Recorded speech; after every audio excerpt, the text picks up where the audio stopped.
Il y a les lovers, les cafés raceurs, les bikers, les frimeurs, les collectionneurs, les taffeurs, les baroudeurs, les voyageurs et ça fait 35 ans qu'ils se retrouvent tous chez April Moto. Faites comme eux, réalisez votre devis sur mesure sur aprilmoto.com. April Moto, l'assurance en plus facile.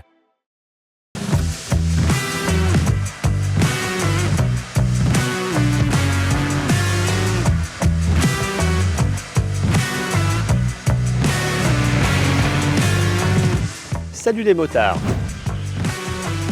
Aujourd'hui, essai, ou plutôt réessai, d'une moto atypique au sein même de sa propre gamme. C'est la Harley-Davidson Pan America 1250 en version limited. Cette moto se base sur l'équipement de la Special, auquel elle ajoute la bagagerie. Il y a également un sabot moteur, il y a aussi les pares carter de chaque côté de la machine. On a une peinture noire qui est appliquée sur le moteur. La protection d'échappement aussi, très notable. Donc tous ces éléments, eh bien là, ils viennent dans un pack pour composer cette série limited. Alors ça augmente pas mal le poids, ça augmente pas mal le prix, on y reviendra. Mais donc vous avez là une voyageuse complète, parfaitement équipée, au standard américain. Bon, moi j'aime beaucoup en fait la Pan America. Je trouve qu'elle est particulièrement esthétique, particulièrement différenciante par rapport à tout ce qui se fait sur ce segment. On a ce phare et cet avant qui est assez massif avec cette barre de métal ici qui sert à tracter la machine, le cas échéant quand on est en tout terrain. Mais l'ensemble, je trouve, donne une face très impressionnante et très originale surtout par rapport aux autres trails qui sont généralement plus sportifs en allure. On a ici une optique Daymaker avec un éclairage sur l'angle qui est très efficace. Notez aussi des éclairages d'appoint qui sont de série sur cette machine.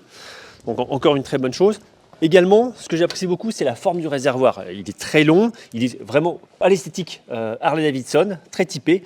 Moi, j'aime beaucoup aussi cette attitude de vouloir réinventer un petit peu l'image Harley-Davidson au sein d'un trail. Alors cette Pan America 1250 version limited s'appuie toujours sur un cadre tubulaire acier lié à un bras oscillant aluminium. Il est légèrement arqué, donc c'est une assez jolie pièce. On retrouve également le V-twin ouvert à 60 degrés, le Revolution Max, qui est un moteur révolutionnaire pour Harley-Davidson depuis donc déjà 5 ans.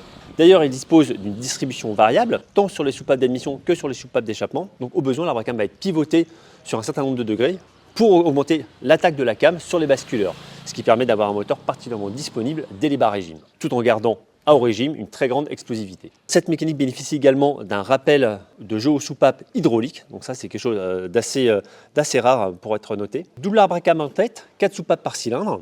Il développe 150 chevaux à 8750 tours et 128 Nm de couple à 6750 tours.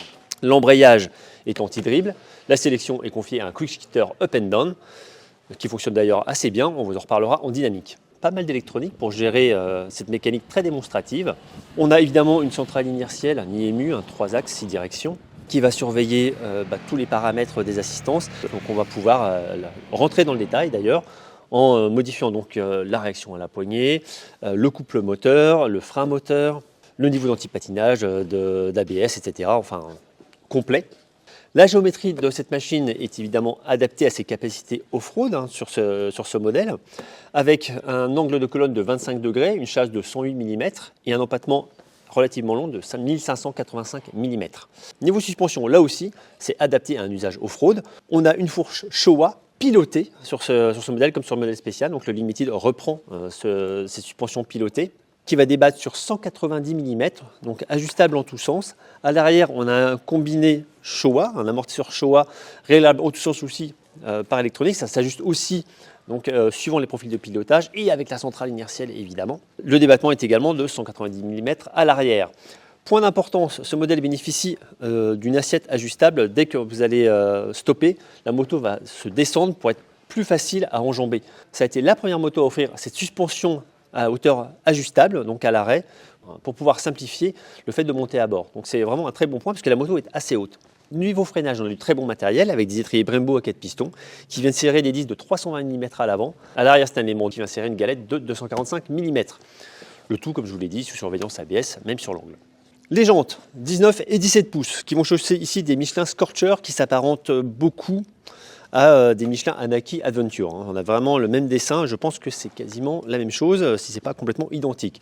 120 mm à l'avant, un peu large, 170 mm à l'arrière, ça c'est cool pour la maniabilité de la machine, et elle n'en manque pas. Alors, aux commandes de cette machine, pas mal de bonnes choses. On a un guidon large qui va vraiment permettre d'avoir un grand bras de levier pour emmener la moto. C'est une très bonne chose. La position est plutôt naturelle, on domine pas mal le véhicule, donc on est assez en hauteur par rapport à ce réservoir qui est assez plat.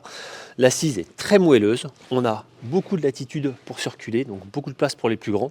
La selle est très bien découpée, on a vraiment un bon confort. On est à peine en appui sur le cintre, moi je trouve que c'est une position idéale, on domine la machine pour mieux la diriger, c'est très efficace en dynamique, pour un meilleur ressenti du train avant. Les Komodo ont tout le standard américain, donc on avait déjà sur la Panamérica, qui vont permettre de piloter une interface graphique vraiment assez didactique. On pourrait critiquer la finesse de certains affichages, mais globalement, ça se fait plutôt pas mal.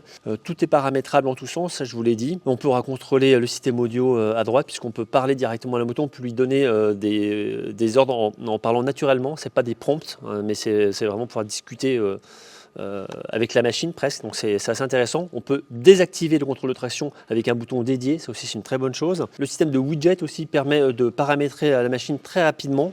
Il y a également une partie tactile de l'écran, donc c'est intéressant. L'affichage est noir ou blanc, donc ça a aussi un très bon point. Je trouve qu'en blanc, on a beaucoup moins de réflexion. Une très bonne chose. Les leviers sont évidemment réglables en écartement. Notez que le frein dispose d'un maître-cylindre radial. Donc là aussi, on a un ressenti des décélérations qui est vraiment optimal. Également, cette machine dispose d'une bulle réglable facilement. Alors, c'est pas énorme comme réglage, vous voyez, on a 85 mm, c'est pas énorme, mais ça se fait très facilement en roulant. On a un levier d'autoblocage de la bulle, ça c'est assez pratique. La machine vient avec des pare-mains, par contre je trouve que leur qualité est largement perfectible, vu le tarif de la moto, je reviendrai à la fin. Voilà pour la présentation statique de cette Panamérica 1250 Limited. Je vous repars pour un petit tour sur les belles routes du sud de l'Espagne. C'est parti. Alors, début de notre essai aux commandes de cette Panamérica 1250, une moto réellement agréable avec sa distribution variable. Là je suis en quatrième, dès 2300 tours ça reprend en ville sans problème. Là le tracé commence à se délier davantage, je vais rester en quatrième et j'évolue vers 3000 tours et ça reprend sans souci, alors qu'on a quand même un gros bicylindre de 1252 cm3. Au quick shifter, je viens de rentrer un rapport et le monter maintenant, hop, 5. Voilà. C'est rapide, précis. La descente des vitesses est particulièrement remarquable. Ça claque un petit peu plus à la montée des rapports. Là, je vais en rentrer une, vous voyez, oh, c'est tout doux. On a juste ce qu'il faut de consistance sous la botte. Ça, c'est super. Ça relance immédiatement. Il y a une réserve dynamique colossale au sein de ce bloc. Ouais, dès 4000 tours, la force moteur est très présente. On a une moto qui s'emmène très facilement, vraiment du bout des gants. Un très bel équilibre de partie cycle, une géométrie dynamique. Ouais, un track vraiment qui se guide à l'œil. C'est une moto qui n'est pas assez connue. Et franchement, on perd à ne pas essayer cet engin pour rouler différent et efficace. Je pense que c'est un très bon choix. On a une protection très correcte, notamment avec ses déflecteurs latéraux. Allez, je vais la rebaisser parce que j'aime bien avoir de l'air. Voilà, c'est rapide. Quand on commence à rouler un peu sport au guidon de cette Panamérica, je me rends compte que la suspension est un peu souple quand même en mode sport. On a un transfert de masse qui est assez sensible. On a 190 de débattement avant-arrière. Et ça manque un petit peu de tenue. Sur ces éléments automatiques, on est un petit peu au bout, je pense, de ce qu'ils peuvent proposer. On perd en précision, effectivement, quand on commence à faire trop plonger ces éléments de suspension. Enfin bon, globalement, c'est bien tenu à un rythme soutenu, sans excès. Sinon, ce moteur donne évidemment toute satisfaction. Maintenu au-delà de 4000 tours sur les intermédiaires, c'est très démonstratif. Il y a toujours une sélection qui travaille admirablement. Là, il y a juste le poids des bagages qui est sensible. Valise top case dès le départ. On a senti que ça crée un léger balourd à l'arrière. Ça rajoute d'ailleurs beaucoup de poids cet ensemble. On a une machine qui passe de 265 kg en version standard à presque 300 dans cette version limited. Malgré tout, ça gêne absolument pas la mécanique pour emmener cette machine. Le frein arrière est efficace également pour lisser les trajectoires. comme je suis en train de le faire ici. Ça se referme un petit peu. Il y a un léger sifflement de la mécanique de la boîte qui accompagne les évolutions. C'est là aussi agréable. Ça donne de la personnalité à cette machine. On a un très bon freinage d'ailleurs à ce sujet. Très modulable au levier. C'est puissant. Et tout à fait adapté pour le poids de cette Panamericana 1250. On a ressenti quand même des coups de piston qui est relativement sensible. Je trouve que c'est très bien pour doser les gaz, qui d'ailleurs dénote une très bonne injection, très bonne liaison poignée roue arrière. Allez, on rentre à 2. Oui, ça rugit un peu, on a un beau bruit de boîte à air, ça c'est cool. À très basse vitesse, là en agglomération, je constate que ce moteur est vraiment très disponible avec sa distribution variable. Je peux même passer en 4 à 30 km/h. Alors ça hoquette un peu là.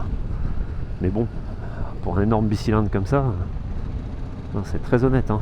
Voilà, à 2000 tours en quatrième, 40 à l'heure, ça pose pas de soucis.